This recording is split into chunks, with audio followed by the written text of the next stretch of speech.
This is Series T, where we find the greatest entrepreneurs and investors in the world and force them to have tea with us live on air. I'm Imad Akun, founder and CEO of Mercury. And today we're having tea with Kevin Hartz, co-founder and chairman of Eventbrite. He's an early investor in startups like PayPal, Airbnb, Pinterest, and Mercury. Most recently, he's founded A-Star, a newly listed SPAC, special purpose acquisition company, which raised $200 million to acquire and take public a tech startup. So thanks for joining us, Kevin.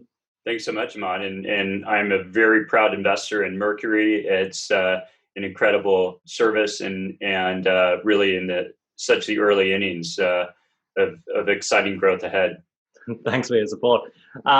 So you're kind of unusual in that, like, you're an entrepreneur, you've taken a company public. Obviously, you've been an early stage investor, but you're not a late stage VC or like a kind of PE person. What was your journey from like learning about SPAC to launching A-Star and I guess A1? How did that happen? It's a great question. I've been involved in two companies I've founded that have been out in the public markets, a remittance business helping immigrants send money to their families around the world called Zoom, XOOM, and then Eventbrite, which Julia, the current CEO, and my wife, a business we co-founded with our third partner, Renault, public in September of 2018. And being in the public markets is actually a great place to be. I think there's this conventional wisdom or conventional thinking that says never go public, stay private. And really being out in the public markets has been a great experience for both companies. Zoom was eventually acquired by PayPal in 2015, but the public markets really help build a muscle that can atrophy often, or I find atrophying in round after round of private financing, which I went through myself as a founder. In terms of how did I go from early stage investor to a $200 million vehicle, and in a SPAC is simply taking public, IPOing a company with $200 million in trust, and that company we're looking for a partner in the private side which will subsume that and take that capital and establish itself as that primary entity as a public company. So after that, it's no different than an IPO or direct listing. The finished product is a public and a wonderfully enduring public company. We're looking for enduring businesses that are going to be around for 10 years, or we want to hold stock in for 10 years, 20 years, 30 years, not that we want to flip 6 months after, which had been one of the critiques of SPACs. What was your journey? Was it Chamath that made you think about let's do a SPAC? What was your starting point to really start thinking about SPACs as a good thing for you to do? Well, I think if you spoke to Chamath, he would probably say he invented the whole category. No, I'm kidding. So Chamath's a very bright person. Know him pretty well, and he is truly an innovator in coming first to this market. But I think my challenge had been, and I was actually on a panel a number of years back, I think in 2012, where we talked about, do you stay private or do you go public? And I thought it was really nuts that companies were staying private for so long. And that it's really a kind of diversion from where the status quo was 15, 20 years ago. We have a 4-year vesting on shares, and you're all familiar as founders of your companies that there's a 4-year vest on your team members and even yourself.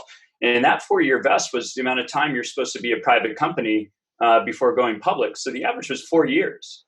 I think it was Amazon that was founded in 93 and maybe went public in 96 or so. But I think it was 3 or 4 years after its inception.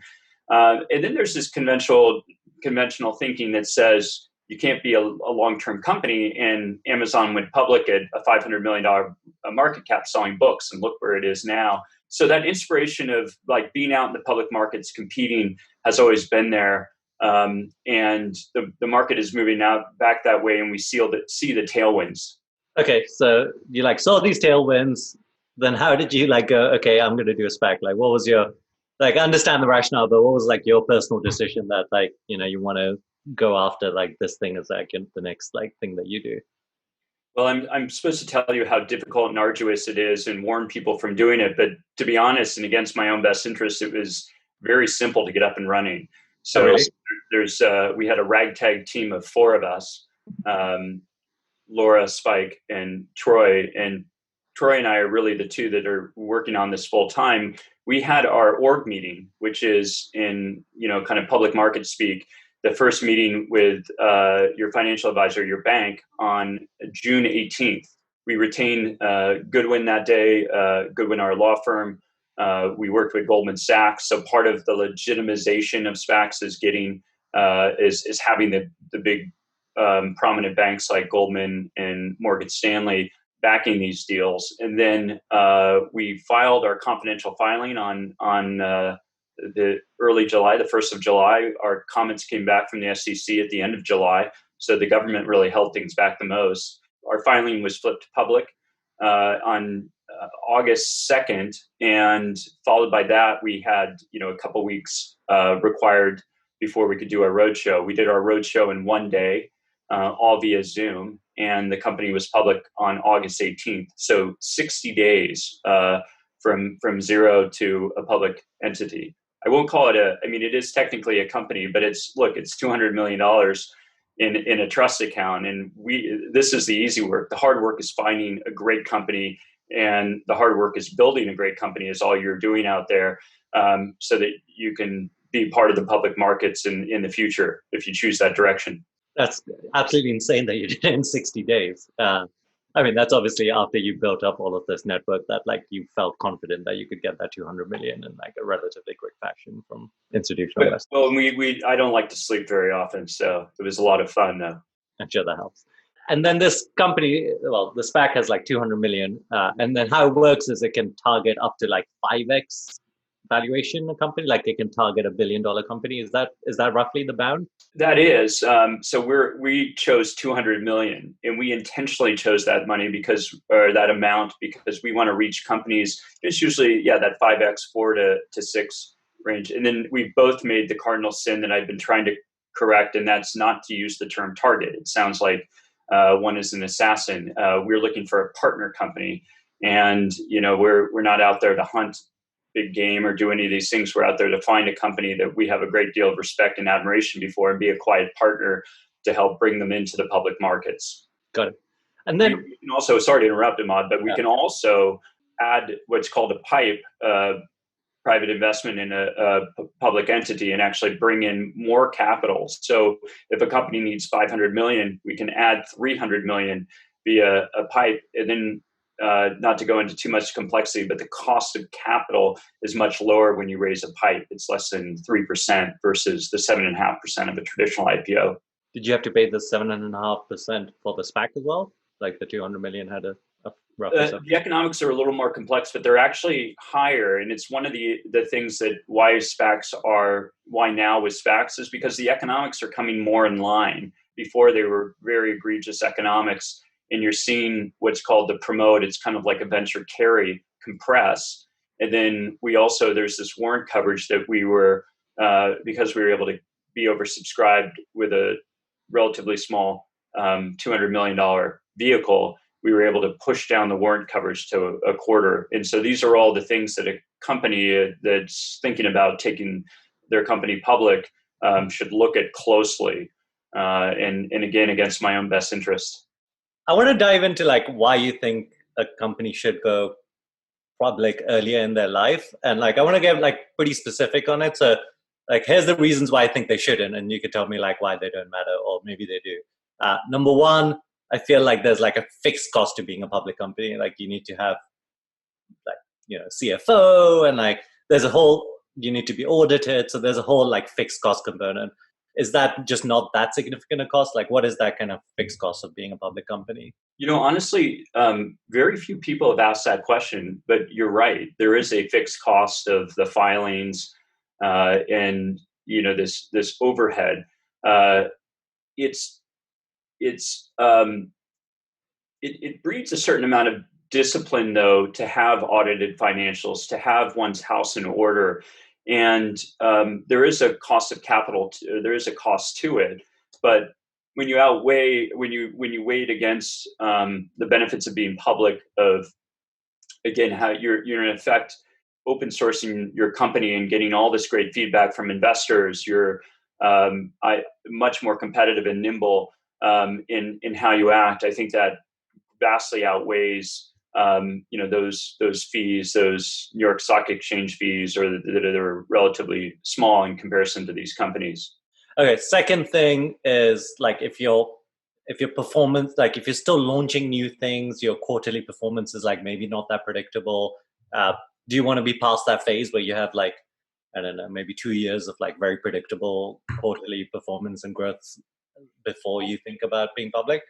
We're talking to companies with wildly unpredictable quarterly numbers because they're doing so well. So Yeah. if your numbers are up and to the right, that's a very exciting business that public markets want to see. And then there is just day in and day out of building a company, and the vision in the notes that you give, or the message that when a shareholder truly understands a business, that they're looking not how a company undulates and quarter in, quarter out, but where it's going to be 10 years out. And so you look for those kind of lockbox investors. We've had the good fortune of having a number of them in Eventbrite, like a Bailey Gifford or so on. These long-term investors. So I think there's a misnomer of like having to, that everything has to be perfectly orchestrated. If you have a growing business, there's always a pattern to that in there. Okay, that's reasonable. And then I guess like a third point is, I mean, I guess there's kind of two versions of this point. Like number one is like, do you want your employees to be looking at kind of the stock ticker every day and like having their, I don't know, their like maybe livelihood or emotions like tied to like whether the stock's going up or down like on a daily basis? Or do you think like you can, if you have a good culture, you can manage that out? I forget the Eventbrite stock price most days. So it's not top of mind. It's fun to watch the first couple weeks, but then where value is being created, and that's inside the walls of the business. And what's exciting is continuing to do what one does, and that's hit these great milestones, build a business like you're doing it at Mercury, and see more customers, making them happy. And the stock price, is really a distraction at that, from that perspective. And then I guess like the last point, which I don't love this point, but I have heard it made is, once you're public, the early employees, the entrepreneur, the founders, whatever, have like liquidity, and like maybe they're not as passionate about like kind of, working because like now they're rich people and they can just like chill out or something. Well, I would argue that it's just the other way around, that, there's an exhilaration and I don't want to tie it around money, I guess is where I would go with this, is that, we're all looking, you've built a team of great missionaries that are innovating on banking, on financial services. And so if somebody's there to just phone it in, they're really not the right employee for a company. So, and then you look at these great companies that have been in the public markets for decades, from very small numbers, again, the Amazons, the Apples, the Googles, and so on. And you see Facebooks and so on, and you see very high performance cultures. So it's really indistinct. It really comes from the leadership and the hiring that's most important. I think that if you have somebody kind of taking it easy or writing, just kind of sitting back, then you've got more fundamental problems with your culture. Yeah, it's interesting. I think there was like a temporary time period, and maybe this was like partly led by SoftBank, where valuations were better in the private market than public market. And again, like, do you think that's ended because like the Vision Fund is like kind of finished now? That is part of the change on the macro level, is that it was stay private forever, take as much capital as you can, you'll win in a capital battle. But what we found there are these new emerging nimble companies that didn't overraise, and they're performing quite well. I think of maybe Notion and Figma that baked for a number of years and did that with very little capital, and now kind of enjoy the fruits of that. And I think they should be out in the public markets, but they'll be out, I'm sure, soon enough. In contrast that to some of these companies, WeWork being the kind of granddaddy example, where it was fundamentally a great business, and then they overcapitalized to an excessive amount, and they started, exhibiting all sorts of bizarre behaviors of burning capital, strange acquisitions, crazy facilities, and that actually bred their downfall. So most companies don't die of starvation; they die of indigestion, and the best way to get fit is to be out in the public markets. Is there a revenue number where like you think an entrepreneur should be considering it? Like I heard Chamath say like 50 million is the revenue number where like people should be thinking about kind of going public. Is that a boundary? Like where Was do you that think? Chamath or me? But no, I heard him say it recently. we 50 million in triple digit growth is that number. In my perspective, that's where a company has, generally a product that's scaling very fast. If you look at, an Airbnb or other that has, a business where, you have guests and hosts and a very simple transaction and transaction fee, that has carried it to many billions in revenues today. But that company could have been out that early. And I think that would have been a phenomenal outcome. So 50 million, high margin is what we look for, triple digit growth. And that is moving into a big market with a key differentiation. Of course, if you're a founder out there, you always want to be building a business, with having the best team, a big market, and a clear competitive advantage, being unique in a market. I think there's been like 80 or more SPACs this year. You might have a more precise number. If you're a founder of a company that's in the right ballpark and you're considering SPACs, how do you think you should view like different people running SPACs? Like what's the process you should use to pick like the SPAC that you go public with? Well, we're investors, and we're in each investment firm, just as on the growth side, you'll and even on the early stage side, each investor, each firm has its own culture, values. In a lot of the SPACs, the values are lacking, and that's been an issue. But you're starting to see really great operators. We think of ourselves as operators as much as investors. We've walked in the shoes of founders. We've been there on that side of the table. We know the tech ecosystem. We have a certain size of SPAC, and that we're not looking over our shoulder. We're really just thinking about finding a great partner.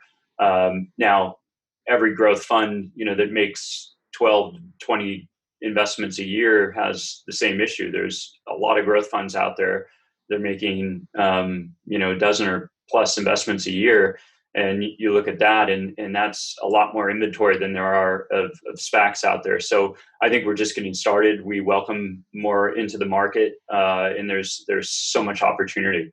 So you think if you're an entrepreneur and you're judging a SPAC, it's very similar to how you judge a growth VC. It's like you look at the people, you're like, do you want this person on your board? And like all of these kind of like similar decision-making process. Precisely. Our values are, hard work, founder, CEO centricity. We won't take a board seat if unless we're asked to do it. We're not going to switch out a CEO, certainly, that you see in some of these private equity, deals, SPACs that intend to rip and replace, teams. We're really just entirely focused on finding a great team, and they know how to build their business. But we're certainly here to help in any way.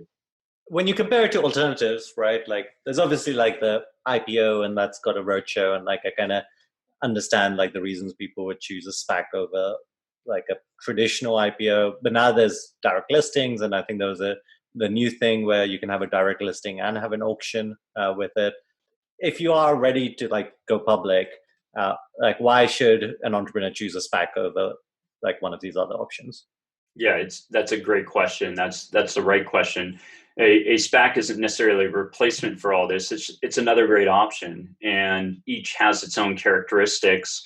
I've had a great experience with 2 IPOs, and they were a lot of fun. They were a lot of hard work. You're very restricted in what you can say to the market versus what you can say and publish in an S4, and the time you can spend with investors in a SPAC is much superior to the kind of quick roadshow that's put on that a CEO has to go through, or that a CEO and CFO go through, and can only give very limited information. A direct listing is all secondary. So if there's now this proposal for secondary and a primary, a traditional IPO is all primary. A SPAC can be primary and secondary. So there's just a wealth of different options, and one can always take another private round. So if you were to compare like a direct listing where you can take a primary and a secondary, or a SPAC where you can take a primary and secondary, why would you choose one or the other? Well, a direct listing generally doesn't raise money. If you do, there's a lot of complexity and time. I think it took Spotify a year to do a direct listing. It is still a more exotic, kind of animal itself. It's a relatively new phenomenon. There are more companies and more doing that, but the nitty gritty of the trade-offs, looking at the cost of capital, setting price. The other advantage of a SPAC is that you can come to a very efficient price versus in a traditional IPO being kind of negotiated last minute with your bankers and investors. So each does have a different flavor. In a SPAC, the price is set by the SPAC lead is like buying you effectively. Well, you're merging, but like they're setting it's a negotiation to set the price. It's much more of the company setting the price. You certainly don't want to overprice excessively your business, but you really set the price. You have that autonomy to do it.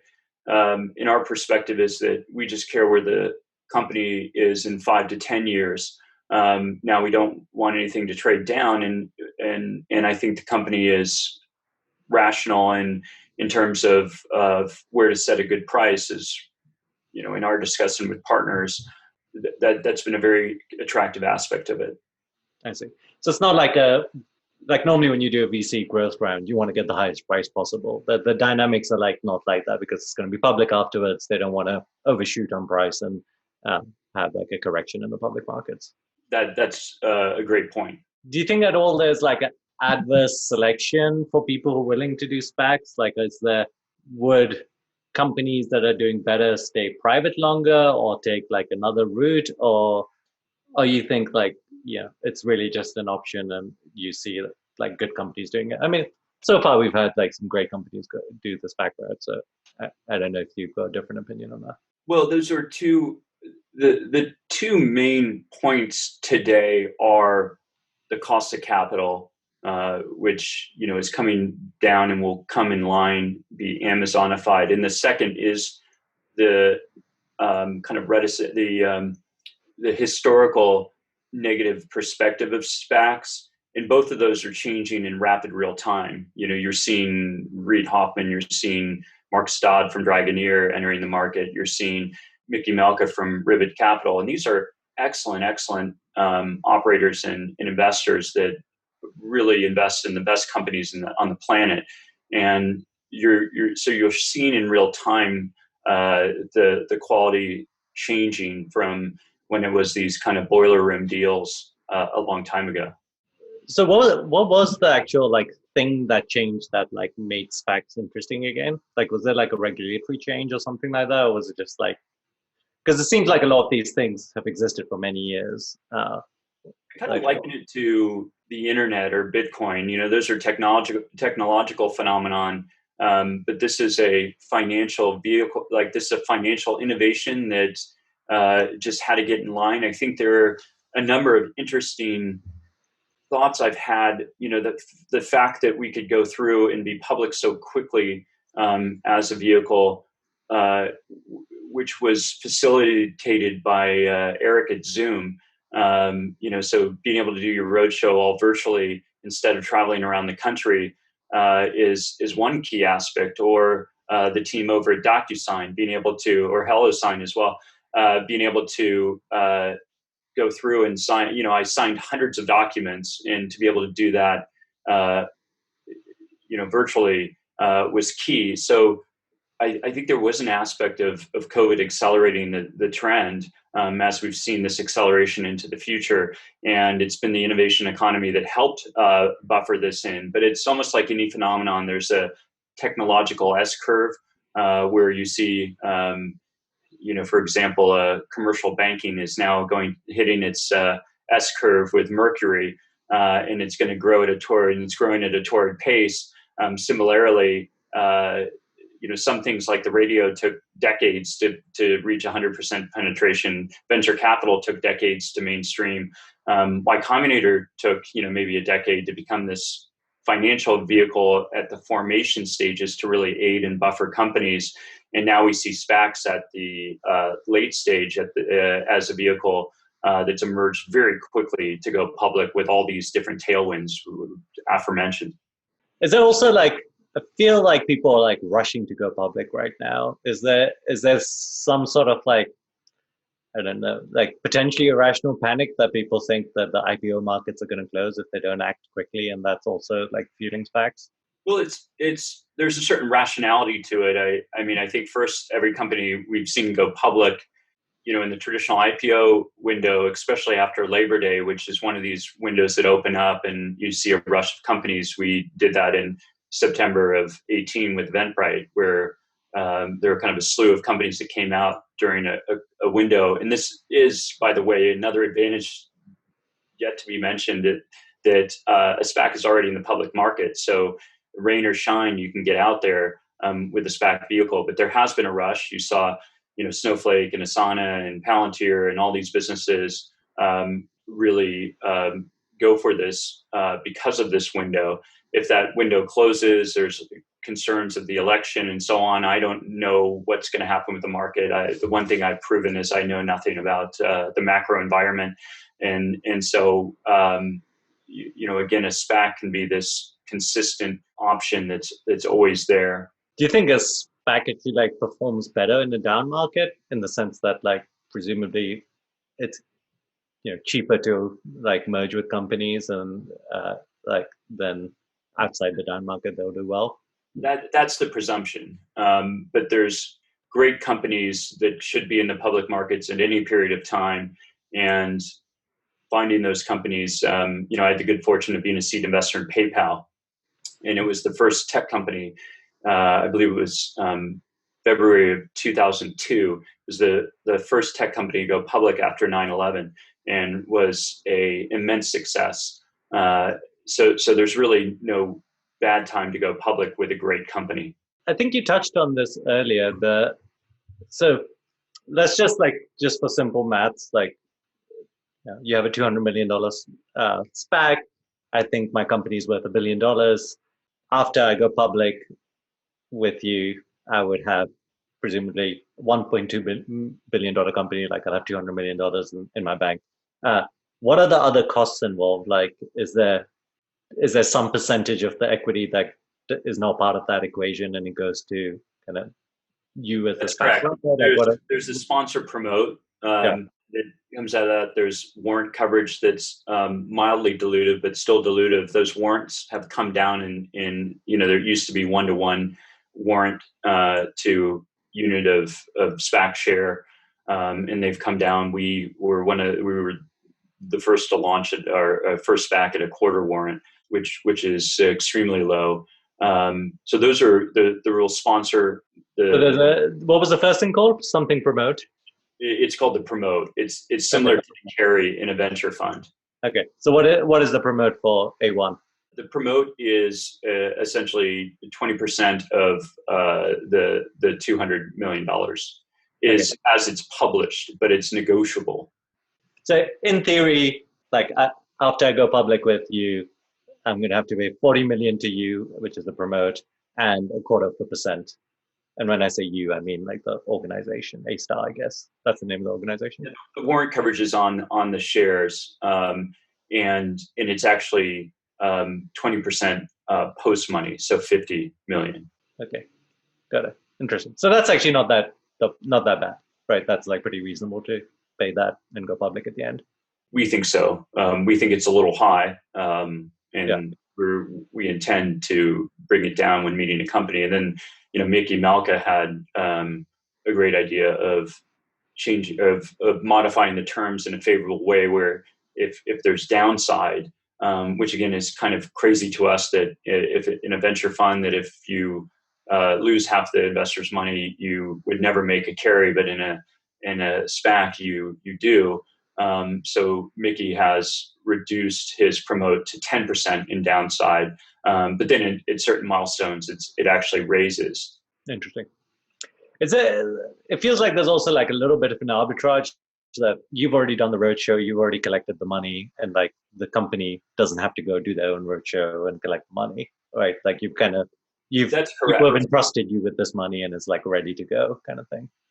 That's correct. And from, a couple week diligent period in a signing of an LOI, that deal can be announced in 30 days, which we've seen time and time again. So it's not this. It's a fast pace, but it's a realistic pace. And then 30 days later, you're submitting all your papers, your final S4 to the SEC for review. So how many of these are you going to do? Is this kind of one and you're going to see what it's like, or is there a plan to do many next year? The plan is to build a franchise like a Sequoia or Benchmark. We've, of course, have to be successful in our first, so we're very focused on that. But we're very excited to help innovate and get companies public sooner, and we hope to be in this for the long term. But what is it realistic that, like, I guess your Mart's got like 3 going right now. Is there like a number where, you're like, okay, up to 10 a year is like a good number for like a franchise that's doing SPACs? Well, the storied venture funds are, in their 15, 18, 20th funds with thousands of investments and, sometimes 100 IPOs. So this can, we think the real legs, that the goal for it is to outlast me. Is it also true that like once you're public, it's much easier to get like primary capital for the company? I've heard that from multiple sources. Is that one of the drivers that like, yeah, once you're public, you've got public price and it's easy to raise money? That's absolutely correct. And that's where, we see that companies take round after round of diluted capital in the public markets. You have just so many different types of investors, and companies hit snags. Eventbrite was massively impacted by COVID, and we had an emergency manner, which Julia, the CEO, did quite brilliantly, raised 300 million. And a growth investor is not going to be the one that makes this investment. And we were able to raise in a very interesting debt structure along with the public convert. And we were able to do the public convert in a few days, the debt financing with warrants in a few weeks. So it's incredible, the availability of capital and different types of capital. Of course, you never want to be in the situation that we were in with the COVID disaster. I would say, in the case of live event ticketing, Julia in Eventbrite was harder hit than anyone out there, maybe not as hard hit as cruise lines, but in that category. And the comeback she's staging is brilliant. But I don't think we would have been in business if we'd been a private company and had to find that capital. I guess on the later stages, we have SPACs. On the early stage, we have rolling funds. How do you see, I guess, do those interact? Is there more innovation that you're seeing like across this kind of funding spectrum that you think is like interesting to think about? Well, I think it's interesting that we are starting to see venture funds with SPACs. And I think, in our conversations, we had a lot of conversation with a lot of outreach from venture funds that wanted to learn more. And, we want to encourage this. We want this to open for more business and legitimize further. So we're encouraging venture funds to enter this market. And as you saw from Dragoneer is a public and private market investor, and now is a SPAC investor. As we encourage more, and we think many more are going to enter the market as it's as a very similar but product to what they're doing now, diligencing, finding great enduring growth businesses. Is there a conflict when a VC does it? Because are they going to be kind of SPACing their existing portfolio, which they already have an investment with? There's not an SEC violation. There's not an ethical violation. It's just like a follow-on round. Now, what you can't do in a SPAC is have a partner company already picked out and agreed upon before. But there's, interestingly, no conflict whatsoever. You see it in private equity where a firm will own a private company, a private equity firm, and then we'll take it public. So I think it's a great mechanism. You also see LPs, by the way, that are tired of such long, 10 plus year periods to liquidity. It's certainly been a bountiful, great time to be in the venture and the LP business, but the timeline to liquidity is so long that I think you'll see LPs, limited partners, the investors in the investment venture funds actually pushing or actually very in favor of the SPAC direction. So you think more of these kind of late stage growth VCs will be entering this kind of SPAC option? Behind the scenes, I hear quite a bit of discussion about it, and again, you're already seeing it happen. Oh, that's super interesting. Is there something limiting SPACs, like from a regulatory perspective or technology perspective? Like, is there something that could improve that would make them even better? Like, for example, why can't they go after a $10 billion company? Well, we can we could reach a $10 billion company with a pipe. So if a company wanted to raise $1 billion, we could raise an $800 million pipe where you're paying a 3%, less than 3% cost of capital, and that's a brilliant outcome for a company. And by the way, we're all familiar with the IPO pop in the primary side. That's incredibly dilutive, far more than any sponsor promote that we discussed earlier. And one of the reasons that direct listings raised is raised up in esteem and highlighted, and we think that the SPAC and the direct listing offer two different products. Really, what we're focused on is bringing the promote in line, and secondly, we're focused on just the reputational piece. I think those are the two most important aspects right now. Well, why would there not be a pop in a SPAC? It's just as likely to pop, right? Well, there's more of a there's more thought and analysis in company-led direction on pricing. So if you're a first-time founder and CEO, you're going to be much more reliant, and it just happens to be very last minute. Like you do the roadshow, you come down to this pricing you have this pricing meeting and build your book, and it just happens in rapid succession, and it's not the best environment for price optimization. Okay. But didn't Virgin Galactic pop 67% or something after they did the SPAC merger?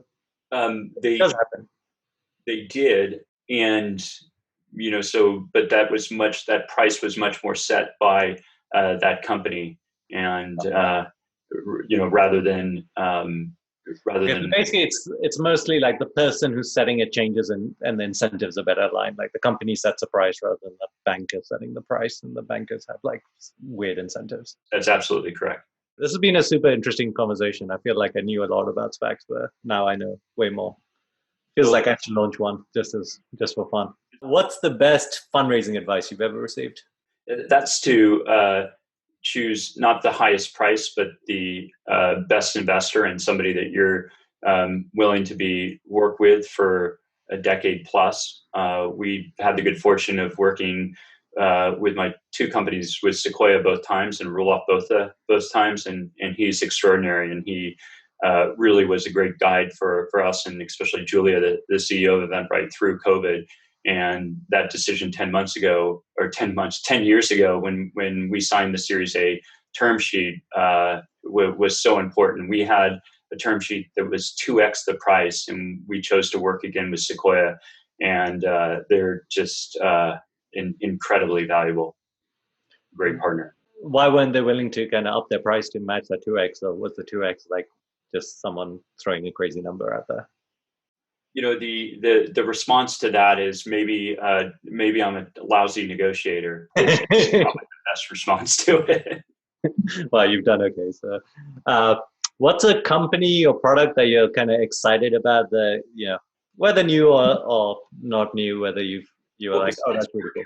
Come on, this company I just invested in is called Sidekick. It's a YC company, and it's a telepresence device. And this I invested in it as well. Oh my God, I love this company. So this is Sidekick, and it's always on, and it's one of the most brilliant things. So Julia, while she's my wife, she's the CEO of Eventbrite, and we can tap to talk at any time. And so it's for teams to get that sense of being there when you can't be there. And telepresence is such a different modal from what we're doing with Zoom or what Alexa or others do. And I'm just such a big believer in the future of telepresence, and think this team is brilliantly kind of hacked together a great solution that I've been using nonstop since I got it a few weeks ago.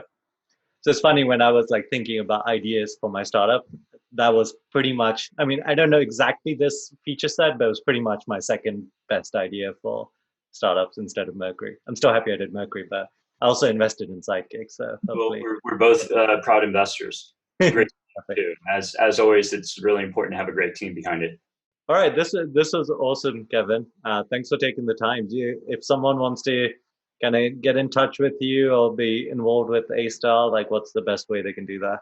Well, we are looking for help. Like there's, again, just 2 of us full-time and 2 part-time. And we're looking for very energetic, intellectually curious folks to help us out. You can reach me at kevin@hartzfamily.co is probably the best way to reach me. Okay, awesome. Cool. Thanks, Kevin. All right. Thank you. Great to see you, Ahmad.